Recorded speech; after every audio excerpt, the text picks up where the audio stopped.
So you'd say, yeah, you're on the right track. You have the right mindset, but use that freedom to pursue something you love. Yeah.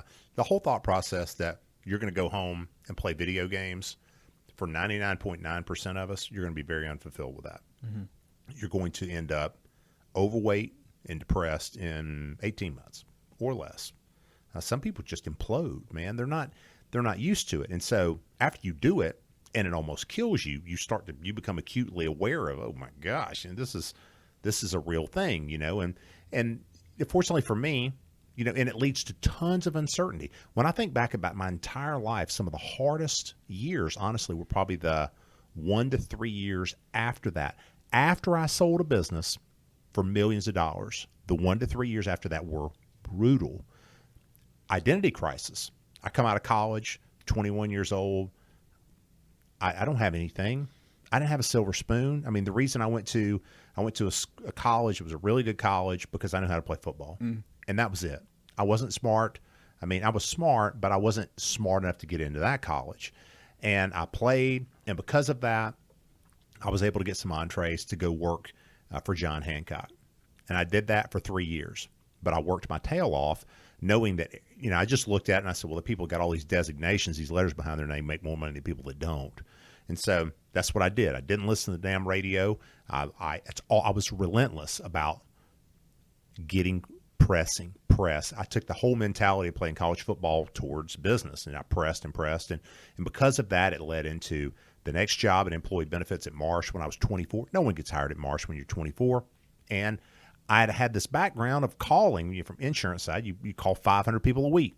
That's what you do. You call 500 people a week. So I got into the employee benefit side, and they said, well, how are you going to be successful? I said, I'm going to call 500 people a week. They're like, you can't do that. I was like, what do you mean? What are you going to do with that's what you do. And so I said, well, I'll call 100 people a week. They said, if you call 100 people a week, you're going to have more people than you can see. And that's true. If you end up calling 100 people a week in employee benefits, it wasn't complicated. It was a lot of damn work. It was hard. It was stuff that nobody else wanted to do, and I was willing to do. But because of that, I sold a ton. By the time I was 25, I'd sold a ton of employee benefits. I was one of the top people in sales in the country. And people, guess what? People start recruiting you. And so then guess what? I was able to buy a small firm, part of it, and I grew into it, and I got really lucky. And then we grew out and sold, boom, millions of dollars. Like by the time you're 30, I don't know, 5 or something like that. It didn't happen on accident. But there's a part of you that when you have that type of momentum, that you feel like, I got this thing under control. I got my arms around this, and then, I'm going to knock this thing out too. And I'm going to go figure, no, it doesn't matter, because there's a third of a century of history of you waking up to a bell every day. Come on, buddy, it's time to get up, for your whole life. And then it just stops. Yeah. And no one cares. It doesn't matter how good you are. No one cares. Yeah. I think this is a controversial statement, obviously, but that's the reason you're in the 1%. Yeah. What we're talking about with the FIRE method, that's not designed for the 1%. Right. Right. So you're talking right now to people who say, okay, that's not enough for me.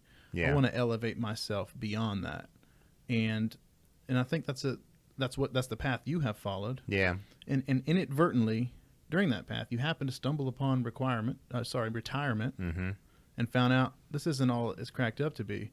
And that's a direct result of the old adage of, like, you always want what you can't have. Right. And so many times when we get what we've Sure. longed for so long, we find out this is unfulfilling. Right. Like the finish line, like, doesn't hold any sustenance for us. Right. It's the race itself. And so what you're describing is making your life the race. Right. Saying that I'm in it every single day. It is something they should be doing. That Right. we all should be doing, though. It's good. They're instilling good habits. Sure.